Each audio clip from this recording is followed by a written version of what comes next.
Samuel Lantan Mills. The Vice President of the Gambia, Mohamed B.S. Jallow, Thursday called on investors from across member countries to explore investment opportunities in the Gambia.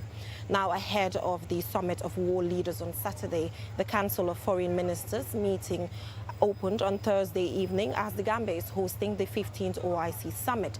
And also, QTV has been granted special access to one of the health posts set up at the OIC venue for the health and safety quest during the 15th OIC Summit in the Gambia. Now, those were the main headlines, and now the news in detail. Do stay with us.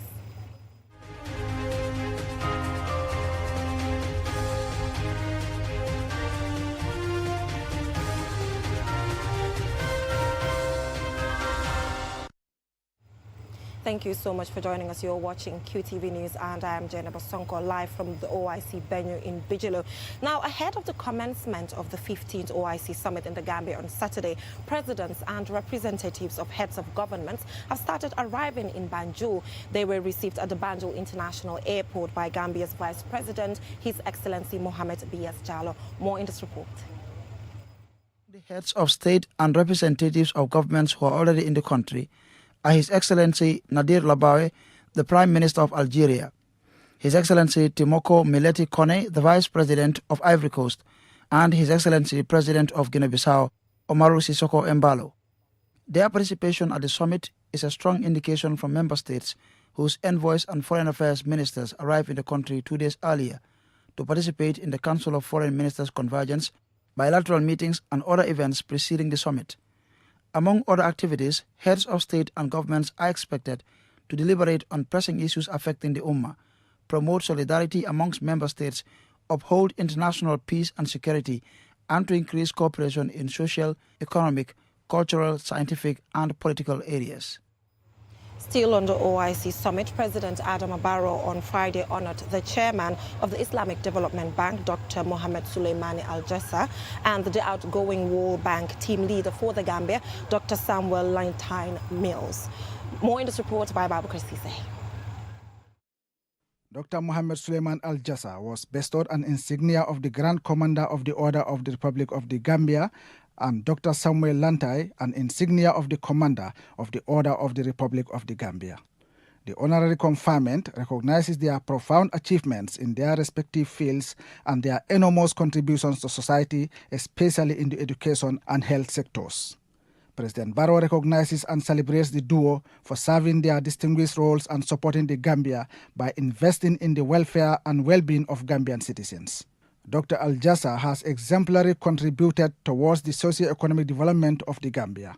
Under his leadership, the Islamic Development Bank has initiated tremendous interventions in the Gambia, such as the development of the University of the Gambia and the widening of the Batin-Hardin Highway. He also contributed to enhancing value addition in groundnut sector, small ruminant production enhancement project, the regional bi-value rice chain development project, the Gambia Regional Trade Marking project, strengthening rural community adaptation, increase of rice production project, solar energy project, bilingual support education projects, and the 20 megawatts Brikama power projects, amongst others. Dr. Al-Jassa expressed his heartfelt gratitude to President Barrow for recognizing his efforts, stressing that he is committed to fulfilling his duties with passion and dedication. He thanked the President for pushing Islamic Development Bank to implement projects and ensure that they rendered services to the people of the Gambia. Dr. Mills has also made notable achievements under his leadership as the World Bank team leader for the Gambia.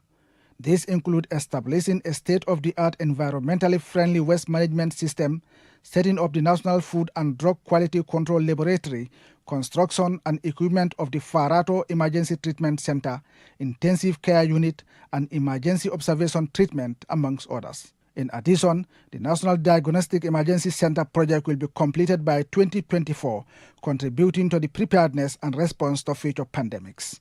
Dr. Mills thanks the Gambian leader for the honor bestowed on him. Babakar Sise, QTV News. Congratulations to them both. Now, the Vice President of the Gambia, Mohamed B.S. Jallow, Thursday called on investors from across member states to explore investment opportunities in the country. He was speaking at the launch of the Investment Forum held on the sidelines of the ongoing OIC Banjul Summit, jointly organized by GAIPA in partnership with the OIC International Center for Development of Trade, supported by QCell and partners. Ansumana Isonyasi was there for us, and he fastened his report. The Business Investment Forum is a key feature of the OIC Banjul Summit to attract investors from member states to invest in the Gambia, and is one of several important events that precedes the Summit of Heads of State and Governments.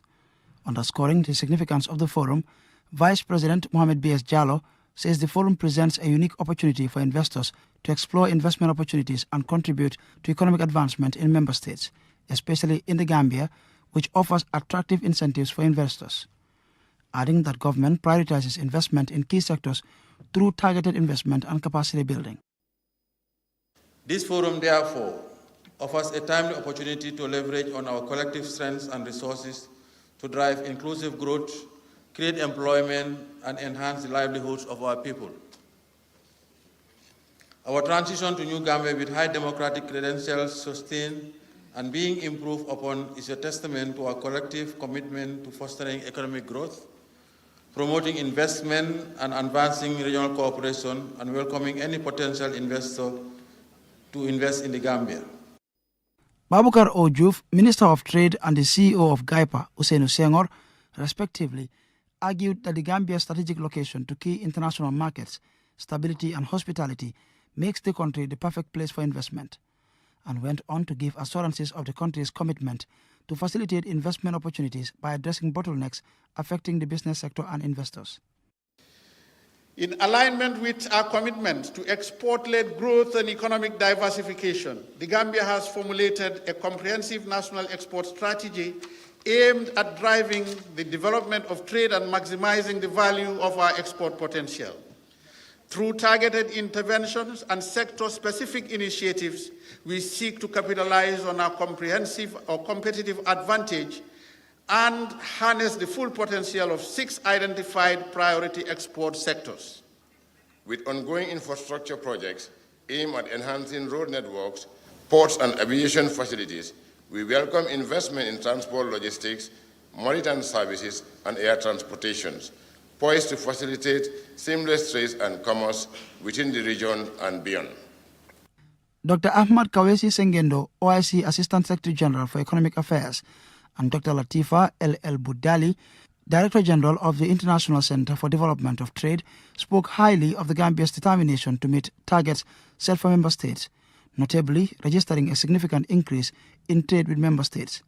Meanwhile, they called on investors to invest more in digitalization, education, skills, and others. Indeed, the renovation of the port of Banjul has been instrumental in the transportation of goods across West Africa. And I should add here that the OIC is working on the Dakar Port Sudan Railway, and when that is done, it will completely open up the interior of this region to a much wider market that goes from West Africa to East Africa and to Middle East and the rest of the world. This program that aims to present investment opportunities facilitates contact with public and private sectors, actors, as well as international financial institutions, and organized targeted visits to national champion companies. Other speakers at the Investment Forum includes the President of Badia, Sidi Ul Taha, who joined the event virtually, outlined his organization's contribution to responding to the Gambia's development needs through the mobilization of funds and huge investments pegged at around $1.5 billion since 1974 to date. The opening ceremony was followed by several sessions involving heads of key government institutions and renowned businesses in the Gambia such as QCell, who joined other establishments in supporting this important international investment forum. The forum also saw the signing of agreements between public and private institutions in the Gambia and their counterparts from member countries. Ansumana Isonyasi for KTV News. From that story by Ansumana Isonyasi, we will now go for a short commercial break, and when we come back, we have some more local news stories for you. Stay with us, don't go anywhere. Gambia is proud to host the 15th OIC Summit on the 4th and 5th May 2024, the second largest gathering of world leaders, kings, presidents, rulers, prime ministers, along with delegates from 57 member countries of the Organization of Islamic Cooperation will gather in our beloved nation for this historic event.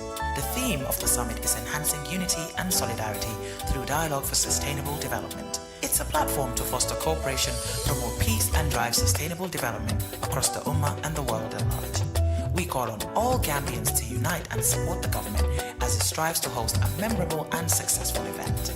Let's showcase our hospitality, culture, and the beauty of the Gambia to the world. Join us in making history. Let's stand together, united as one, to ensure the 15th OIC Summit in the Gambia is an event to remember. Together, we can make a difference.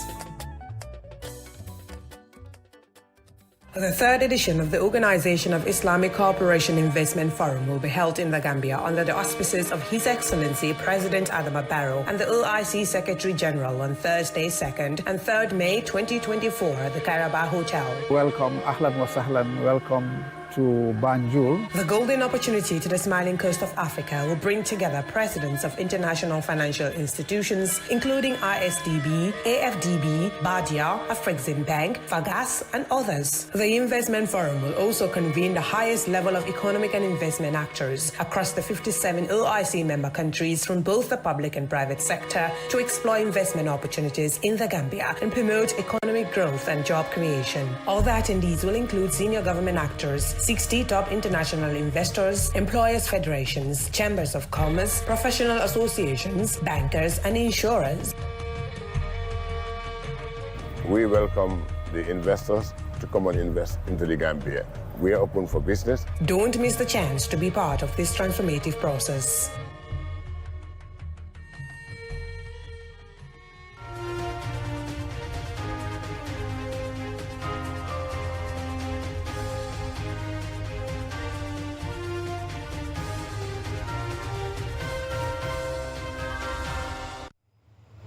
Welcome back from that short commercial break. If you're just tuning in, you're watching QTV News, broadcasting live from the OIC venue in Bijilo. Still in local news and on the OIC Summit, as ahead of the Summit of World Leaders tomorrow, Saturday, the Council of Foreign Ministers meeting opened on Thursday evening. As the Gambia is hosting the 15th OIC Summit, the Council meeting would focus on regional and international issues related to the Islamic world, with much emphasis on the ongoing war in Gaza. Ali Sisa is covering the summit proceedings, and this is his report.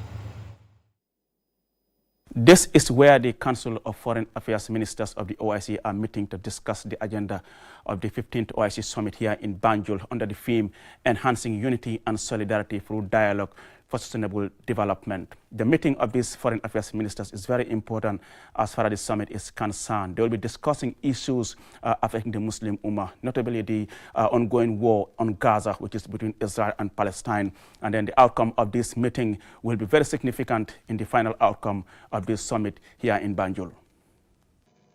Dr. Mamadou Tangara, the Gambia's foreign minister, who now assumed the chairmanship of the council, welcomed the delegates and said their acceptance to attend the Banjul Summit is a testament to their commitment to the solidarity and unity in the Ummah. Minister Tangara expressed gratitude to the heads of delegations, ambassadors, and all those who worked tirelessly on the final communique, the resolution on the Palestine and Gaza, and the Banjul Declaration, which are to be reviewed and adopted at the summit.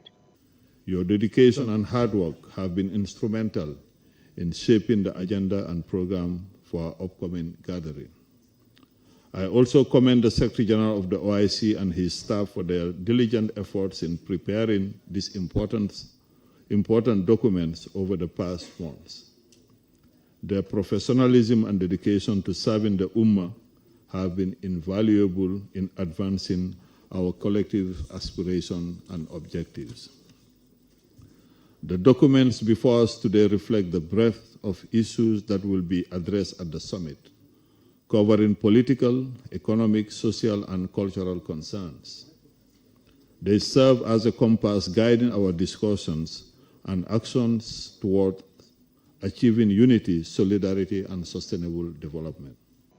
The Gambia's seasoned diplomat reminds the Council of the pressing issues facing the Ummah, including social inequalities, terrorism, Islamophobia, racism, and others, which are challenges that require collective attention and action. The agenda of the 15th summit focuses on the following main issues: Palestine, conflict situations in the Muslim world, pursuit of peace, justice, security, stability, sustainable development, among others. Our organization's efforts with regard to these issues so far are commendable, but we should not rest on our laurels. We must continue in our efforts to ensure that we rise to these challenges. At the summit, President of the Gambia will highlight some of these thorny issues, emphasizing the need for justice and equity in addressing them.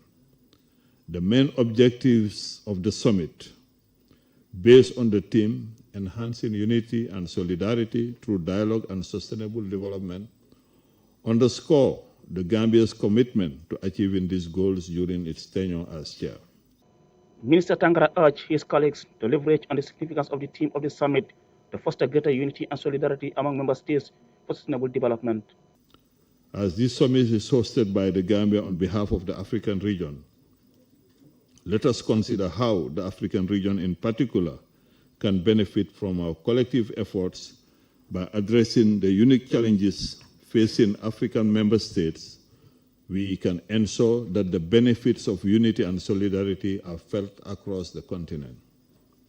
For example, initiatives aimed at promoting intra-African trade and investment can stimulate economic growth and create employment opportunities.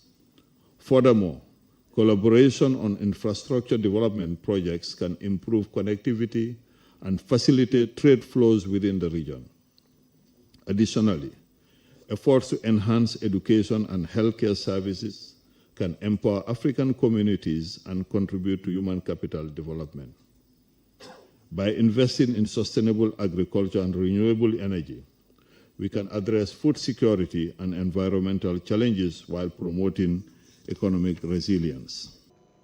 Following the formal opening ceremony, the Council went into a closed-door session where they discussed in detail the agenda of the summit, which will be followed with resolutions to be ratified by their leaders. The Council of Foreign Ministers wrapped up today, Friday, ahead of main summit of presidents or their representatives, which starts tomorrow, Saturday, and closes on Sunday, the 5th of May, 2024. Reporting for QTV News, I am Aliou Cisse. Preparations for the 15th OIC summit in the Gambia have factored in health and safety of the guests, of everyone else as well, from arrival to departure of the country. Various health posts have been established at strategic locations to offer health care services and respond to medical emergencies in response to the summit. Now, QTV's Mohamed Lamin Choi has been granted special access to one of the health posts, and this is his report. With a dedicated health post on site at the OIC conference venue, medical professionals stand ready to address any health concerns that arise among attendees. From minor ailments to emergencies, these doctors and nurses provide essential care, ensuring the well-being of everyone from diverse corners of the globe. Given the high profile of this event, preparations have been made to provide essential health services to everyone, including dignitaries, delegates, and all other guests. Dr. Babukar Sow is the chair of the local organizing committee's Health and Safety Committee. Now, our work actually encompasses from the airport to the conference center, the hotels, and back to the airport, because most delegates will come into the country through the airport and leave the country also through the airport. So we have health posts that are set up in critical places as far as the summit is concerned. The Health Committee comprises health professionals who have devised a strategic plan for the health and safety of guests at the event. So far here in this center, that's at the conference center, we have seen more than 70 cases. Overall, we have seen 2 critical cases, and these cases were all heart attacks. And we are providing the necessary care that is available. At the airport, the conference venue, and hotels accommodating the guests, there are health posts and ambulance services equipped with essential medical facilities. if you look around, this place is really very well equipped with some of the latest gadgets. On the past 2 days, we have had 2 people coming with heart attacks, and our equipment here were sufficient for us to be able to confirm the heart attack and where the heart attack is in the heart, which is a very important thing for us to communicate with the referring center so that they know exactly what we're doing here. The Health and Safety Committee works in partnership with private health facilities and the Edward Francis Small Teaching Hospital to refer cases requiring admission and further care. This is to avoid disrupting normal health services for the public. Teams of specialist doctors are the designated health posts for the OIC Summit, including Dr. Abubakar Jah, a senior medical practitioner. Patients queue here at the post with various health complaints. I caught up with this patient whose face might be familiar to regular viewers of QTV. They always say as a journalist, never become part of the story. Unfortunately, I did become part of the story. Initially, I came down to actually interview the doctors about the fact that we wanted to do a story about it. But as it happened, I had an abscess on my stomach. And at one point, they thought that they might have to operate. And what's significant about that is that even though they didn't have the equipment there and then, they gave me some painkillers and they told me to come the following day, which is today. And by then they had all the equipment that they needed. But again, fortunately, they didn't need to operate. But should they have had to, all the equipment was here and it was done very, very speedily, very professionally. As the Gambia is set to make history, these health professionals are working round the clock, providing critical care for the health and well-being of all. Their services are quite significant in Gambia's efforts to host a successful summit. Mahmoud Lamin Choi, QTV News, reporting from the Sadada Keraba Jawara International Conference Center. On the sidelines of the ongoing OIC summit, an agreement worth $12 million was signed on Friday between the Ministry of Communications and Digital Economy and ECOWAS to enhance the digitalization of the Gambia's public service. Julden Jai has the rest of that story.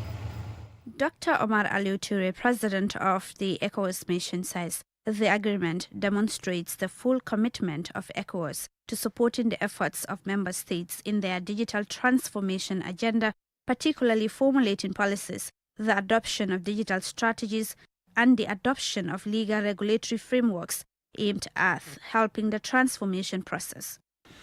The Republic of the Gambia has been selected as one of the pioneer countries to be supported under the regional program due to its concrete efforts in setting the environment for the implementation of the project. Indeed, the main guiding criteria applied for the selection of the pioneer countries were the country's readiness and the improvement needs based on the e-government development index, measured annually at the national level by the United Nations Department of Economic and Social Affairs. Among the tangible achievements of the Republic of the Gambia, we can point out the National E-Government Strategy 2021-2024, the National ICT Policy for Development 2018-2028, the National Broadband Policy 2020-2024, and the National Cybersecurity Strategy. Despite not being a financing institution, ECOWAS has provided $130 million to the Gambia in the past 2 years. ECOWAS, under our leadership, had provided similar support to the Gambia's digital transformation agenda. These include about $180,000 about $12 million grant to equip the digital forensic laboratory of the Gambia Police Force to strengthen the operational capacities of the Gambian structures in charge of digital forensic investigations. Dr. Toure gave an assurance that ECOWAS will support the Gambia and the people of the Gambia. Usman Ba, the Minister of Communications and Digital Economy, thanked ECOWAS for its unwavering support and commitment to the advancement of digital governance and digitalization of our sub-region. The major intervention will be undertaken as part of the initiative. Firstly, we will embark on the digitalization of 5 key services through the implementation of MyGov platform in partnership with the Bangladesh government. These services include the National Digital ID registration, the passport registration, the business registration, driver's license application, and birth certificate application. Minister Ba said they will develop a government mobile app to serve as one-stop platform for accessing government information. For QTV News, I am Jules Denyai. Brilliant initiative there. Now moving on, in commemoration of World Press Freedom Day, Freedom House organized a day-long forum with journalists and professionals and supporters of press freedom in the Gambia. Lolem Kamara was there for us, and this is his report. Best known for political advocacy surrounding issues of democracy, political freedom, and human rights, Freedom House aims to raise awareness on the importance of press freedom and the challenges faced by journalists in their pursuit of truth. World Press Freedom Day is observed annually on May 3rd and was established by the United Nations General Assembly in 1993.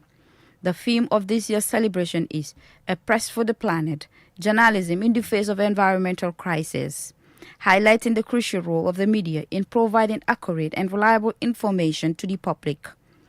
Various speakers shared their experiences and insights on the current state of press freedom globally.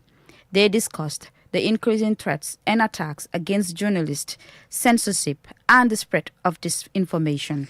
Demba Kande, Deputy Chief of the Party at Freedom House, on the importance of protecting and promoting press freedom.